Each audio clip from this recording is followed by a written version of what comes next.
Vamos falar de investimentos, então vamos trazer para vocês mais uma empresa atualizando as informações com base no balanço do dia 31 de dezembro de 2022.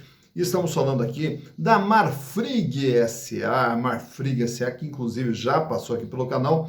Estamos aqui atualizando as informações, atendendo aqui a solicitação dos nossos inscritos. E quem nos mandou a solicitação dessa atualização foram os meus amigos Marco Pipolo. Marco Pipolo, prazer ter você conosco. Seja muito bem-vindo, uma honra poder lhe atender. Também quem solicitou essa empresa foi o Anjo 959. Ô Anjo, que legal ter você conosco. Sempre nos abençoando também. Valeu, Anjo. Muito obrigado. Também César Socal. Ô, César, que prazer ter você conosco, César. Seja sempre bem-vindo. Uma honra poder lhe atender. José Cirilo também está junto conosco. Solicitou a Marfrig. Também muito bom poder te atender, José Cirilo. E o Leno Lúcio. Ô, Leno, também uma honra ter você com a gente aqui. É muito gratificante ter a participação de vocês, porque é isso que nos estimula aqui a continuar fazendo esse trabalho. Mas caso você ainda não seja inscrito no canal, se inscreva, entra aqui no canal Silas Negra, faça a sua inscrição, dá o like, venha junto conosco construir e repartir conhecimentos. E todos esses conhecimentos aqui, toda a parte de análise de balanço, ela é fundamental justamente por quê? Porque na hora de você escolher uma empresa, que é dentro dessa gama enorme aqui de empresas que nós temos dentro da B3 aqui, então a dificuldade que vale a pena, não vale a pena, qual empresa que eu devo comprar, né?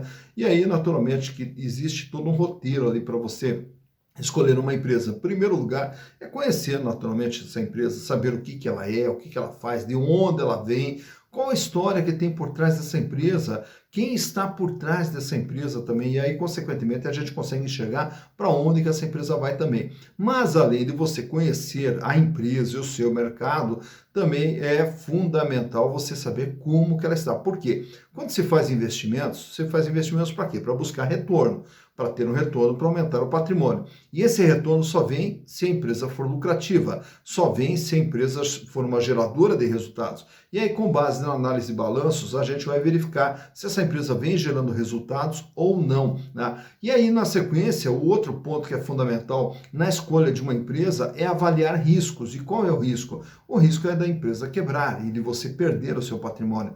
E isso nós podemos ver dentro da análise de balanço na parte financeira, analisando a situação financeira da empresa, como que ela está financeiramente, se trabalha com folga, se não trabalha com folga financeira. E o outro ponto que é fundamental nessa avaliação de risco é o endividamento, porque endividamento mata, endividamento sufoca uma empresa. E aí nós temos que acompanhar como que está o nível de endividamento dessa empresa. Então, com base em todas essas informações, é que você vai poder verificar se vale a pena ou se não vale a pena investir numa empresa. E claro que daí, na sequência, nós vamos ter também qual é o momento de entrar. Então, aí você vai verificar através dos indicadores ali, se essa empresa está cara ou se ela está barata num determinado momento. Então isso aqui tudo te dá uma visão básica, claro que dá para aprofundar ainda mais essas informações, fazendo também o valuation, fazendo uma análise mais rebuscada das informações, que também é válido. Quanto mais informações nós tivermos, melhor será a nossa decisão. E o canal Silas Negra se propõe justamente a repartir essas informações com você, para, com base em outras informações que você possa obter, verificar se vale a pena ou se não vale a pena investir numa determinada empresa. E a empresa que foi sugerida aqui também pelos nossos inscritos, então a Marfrig, ela, naturalmente, que temos que saber um pouquinho da história, vamos rapidamente recontar essa história, até para você saber o que é essa empresa e da onde que ela vem. E ela começa lá no ano de 1986, através de um garoto, o Marco Molina dos Santos. O Marco Molina dos Santos é filho de um açougueiro, lá na cidade de Mogi Guaçu. E aí, filho de um açougueiro, daí logo, ainda adolescente, ele começou a vender miúdos, os miúdos que sobravam do açougue, ele começou a vender esses miúdos. E aí já passa a espalhar a sua atuação também para a cidade de Campinas. Na sequência, ele muda-se para São Paulo e chegando em São Paulo, ele arrenda um frigorífico e vai ampliando ainda mais a sua participação no mercado, agora através também do frigorífico. E aí passou a vender também carnes nobres para restaurantes, para cozinhas industriais e foi ampliando a sua atuação. E o pai dele lá com açougue, e ele vai se expandindo por conta própria. Chega no ano de 2000, aí ele passa a constitui, né, a Marfrig, daí todas as atividades que ele vinha desenvolvendo se transforma numa empresa que é a Marfrig. E a Marfrig daí arrenda um frigorífico, o frigorífico Santa Marina, em Bataguaçu, também em São Paulo. E aí, com mais um frigorífico, vai ampliando ainda mais a sua participação. Chegando no ano de 2003, adquire também mais um frigorífico, que é o Tangará da Serra, lá no Mato Grosso. No ano de 2004, arrenda, né, mais um frigorífico, que é o frigorífico Amambaí, também no Mato Grosso. E no ano de 2006, aí ele faz também mais uma captação de recursos, justamente para ampliar a sua participação. E aí começa a fazer uma série de aquisições e também passa a atuar na Argentina, no Chile e no Uruguai. No ano de 2007, já com todo esse crescimento, faz o IPO, se transforma numa sociedade anônima de capital aberto e vai agora, com a entrada de mais recursos,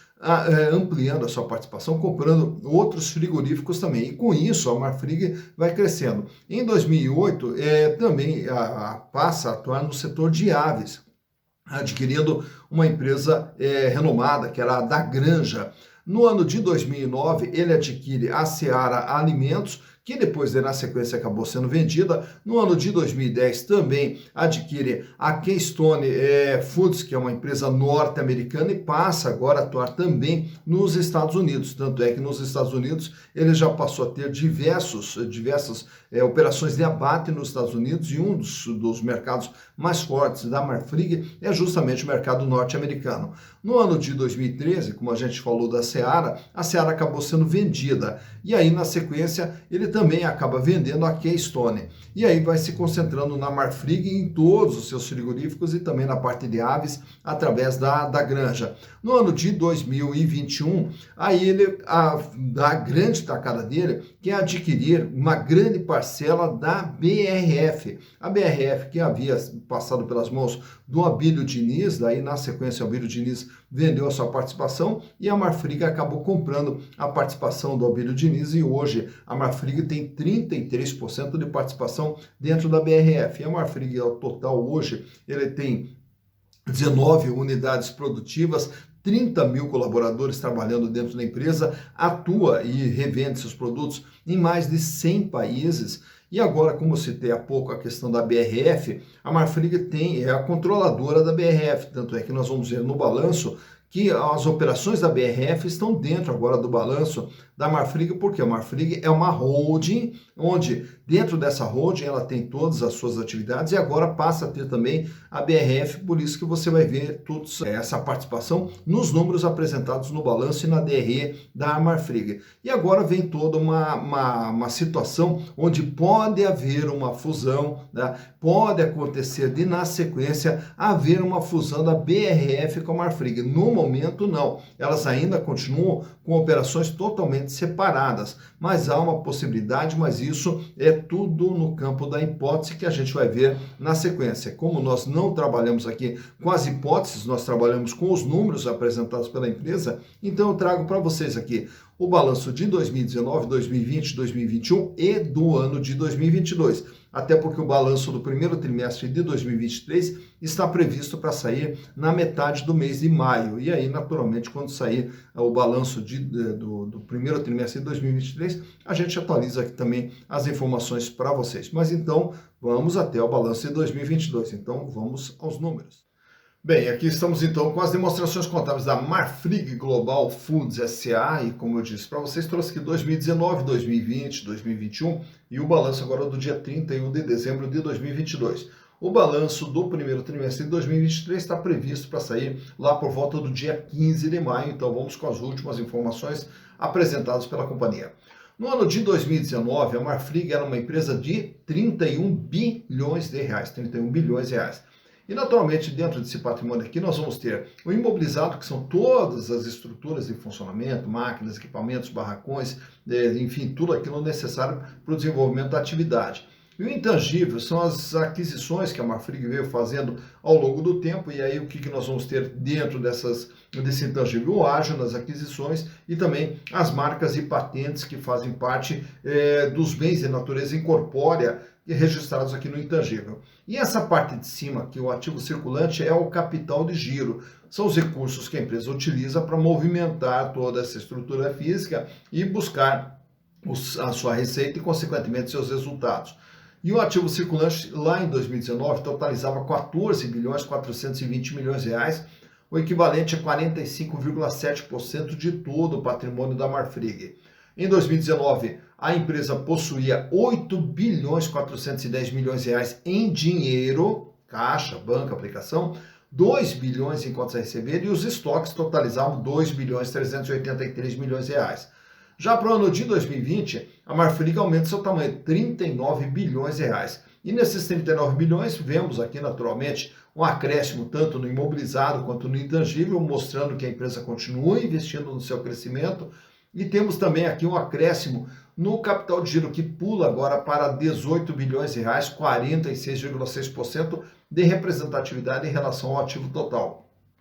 O volume de dinheiro em caixa aumenta para 11 bilhões e 700. Aqui também uma pequena elevação no contas a receber para 2.500 e também uma elevação dos estoques, que fecha com 2 bilhões e 800. Chegando em 2021, a Marfrig agora é de 48 bilhões de reais. E dos 48 bilhões de reais, aí nós temos aqui o ativo circulante, que aumenta aqui para 19 bilhões de reais.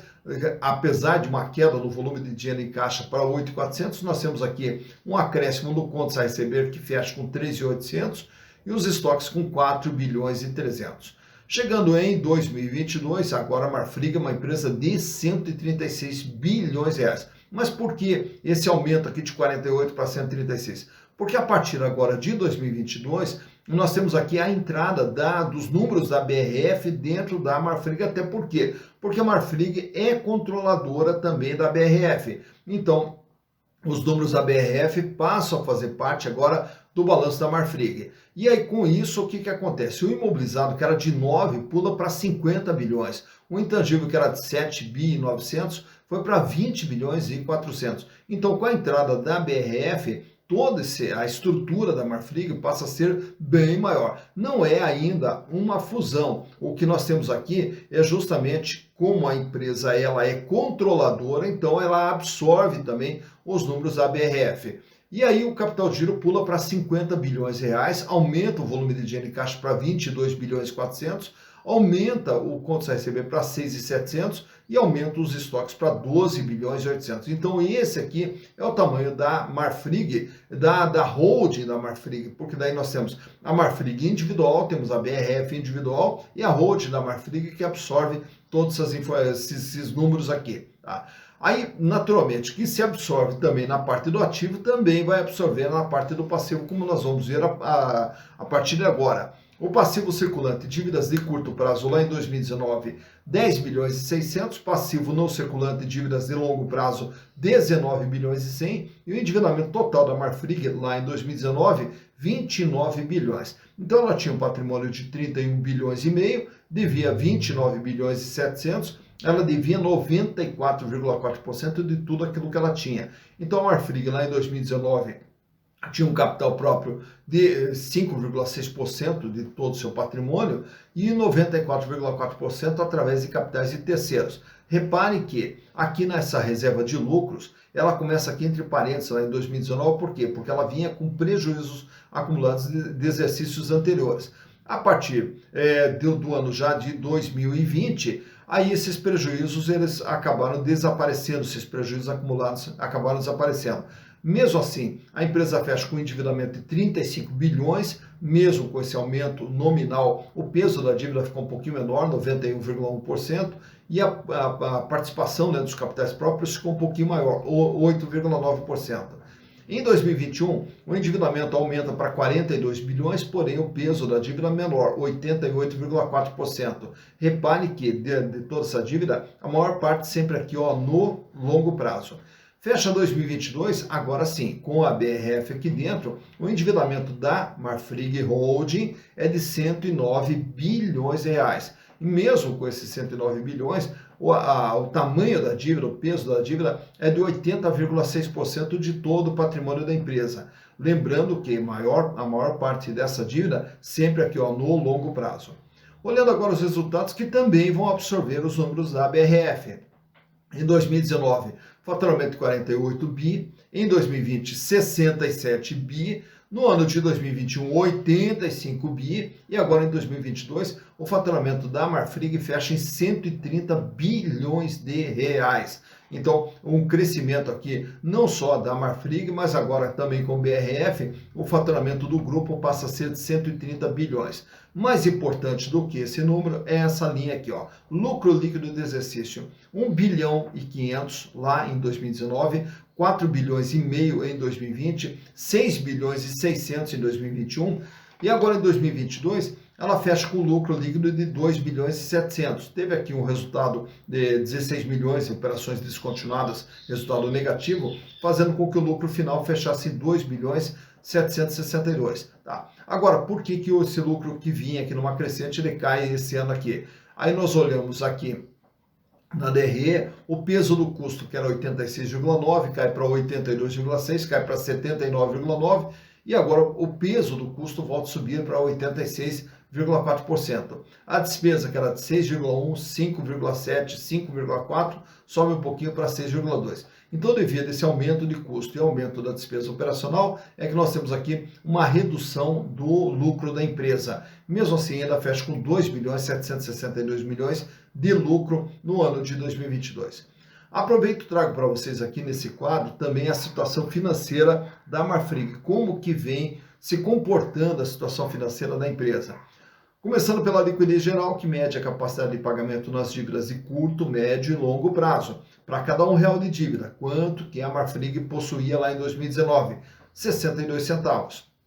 Em 2020, 65 centavos. Em 2021, 71 centavos e agora esse ano fecha com 58 centavos. Para cada R$1 de dívida que a empresa terá que pagar no curto, médio e longo prazo, ela só tem 58 centavos, quer dizer que ela não tem recursos hoje para pagar toda a sua dívida. Mas como grande parte dessa dívida é de longo prazo, como a gente viu há pouco, então nós vamos olhar aqui a liquidez corrente, que é o gráfico ao lado, que mede agora o dia a dia. No dia a dia, como que está a situação financeira da Marfrig? O índice sai com 1,36 em 2019, recua para 1,33, recua para 1,14 em 2021 e agora aumenta um pouquinho, vai para 1,25. Para cada R$1 de dívida que ela tem que pagar no dia a dia, ela dispõe de R$1,25. Paga, sobra. Não é uma folga financeira, mas também a empresa não tem problemas financeiros. Não trabalha com folga, mas também não passa aperto financeiro.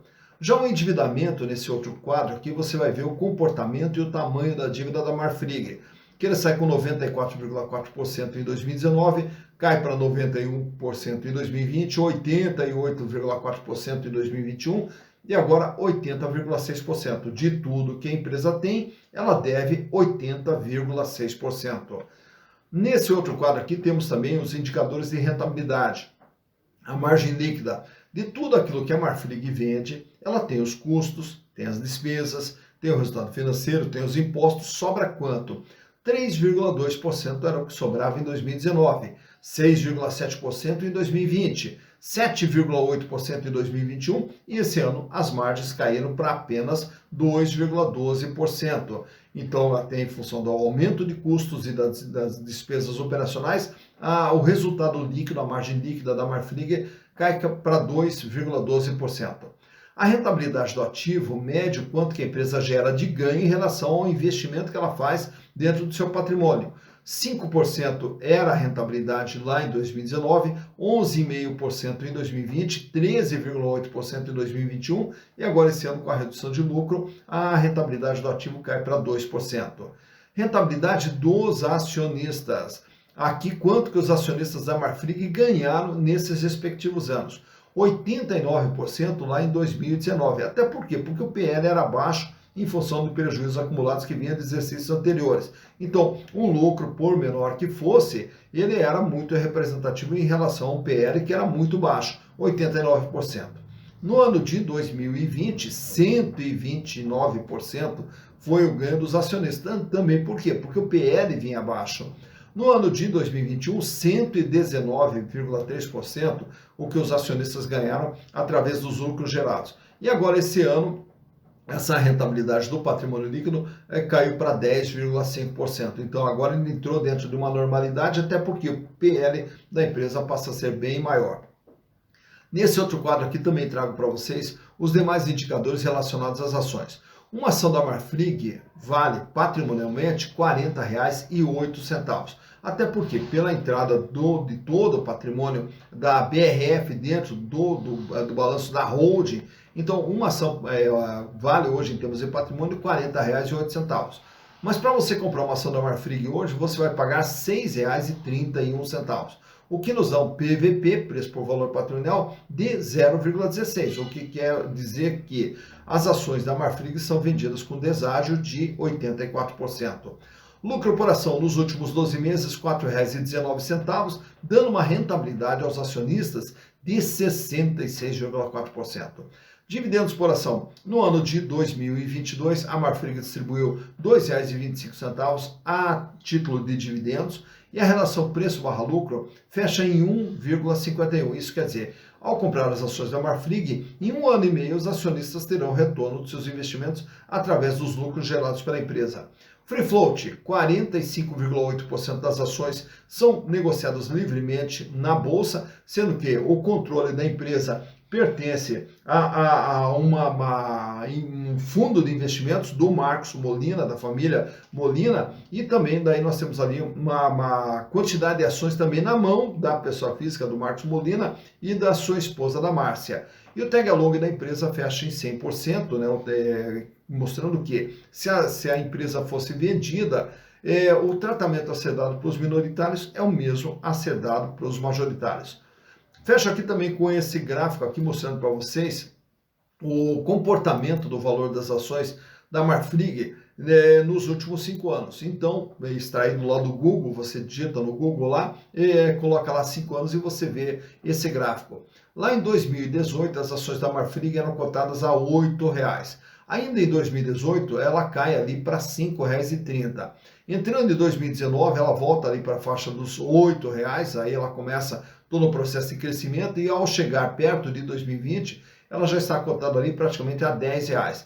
Chegando em 2020, ela dá mais uma subidinha e cai em função da pandemia, aquela pequena queda que você vê ali bem no meio do gráfico, ela volta ali para R$ 7,00 em função da pandemia. Passando o efeito inicial da pandemia, aí as ações elas começam todo um processo de disparada, chegando a R$ 15,00 no começo ali de 2021, em 2021 ela dispara, atinge o seu melhor momento, batendo lá em praticamente R$ 27,00, isso em outubro de 2021, e aí a partir desse momento, quando ela está vivendo seu melhor momento, ela começa todo um processo de queda, e aí você vai vendo ali no final do gráfico o valor das ações caindo, culminando agora com uma cotação na faixa de 6,30, 6,35, no último dia 26 de abril, quando da gravação desse vídeo. Então, por esse gráfico aqui você vê quando que as ações da Marfrig tiveram seu maior valor, quando que tiveram seu menor valor e como que vem se comportando o valor das ações da Marfrig S.A. Tá então, mais uma empresa analisada, a Marfrig. Agora você já conhece a história da Marfrig, conhece também toda a trajetória iniciada por um garoto que na época lá com 16 anos, o Marcos Molina dos Santos. E naturalmente que dentro dessa história não podemos deixar de citar a presença fundamental da sua primeira namorada, da sua esposa, da Márcia dos Santos também. A Márcia dos Santos, que esposa do Marcos Molina, participou ativamente de todo esse processo do crescimento da Marfrig também, acompanhando o Marcos Molina em visitas para as aquisições que ele iria fazer de frigoríficos em diversos lugares do Brasil, e a Márcia sempre com uma presença fundamental como esposa e como parceira, né, de todo esse crescimento do Marcos Molina. Então, como diz a história, atrás de um grande homem sempre existe uma grande mulher, e o Marcos Molina tem a Márcia dos Santos, que participou ativamente de toda essa trajetória e participa ainda, né, de toda essa trajetória de crescimento da Marfrig. E naturalmente que, como a gente falou aqui, uma empresa não se compra apenas por uma bela história, a empresa se compra através dos números que ela apresenta, do que ela pode gerar de resultados. Justamente que é dessa forma que se constrói um patrimônio. E todo esse processo aqui a gente consegue entender através da análise de balanço, como você acabou de ver há pouco. Mas caso você também queira aprender sobre esse processo de análise de balanço, não esquece, nós temos o nosso curso de análise de balanço para investimentos lá na plataforma Hotmart. Inclusive aqui no vídeo, na descrição, você encontra aqui o link de acesso à plataforma Hotmart. E com um custo bastante baixinho e de uma forma rápida, fácil, dinâmica, e de uma linguagem bastante simples, você vai poder entender e aprender a fazer todo esse processo de análise de balanço também. E aí, na sequência, você também pode analisar os balanços das empresas para escolher as empresas nas quais pretende investir. Mas o importante, como a gente sempre fala, investir de forma consciente, investir com segurança, pois só assim é que nós vamos construir um patrimônio para lá na frente podermos ter uma vida cada vez mais digna e uma vida cada vez melhor, que é o que todos nós merecemos. Dito isso, bons investimentos para vocês.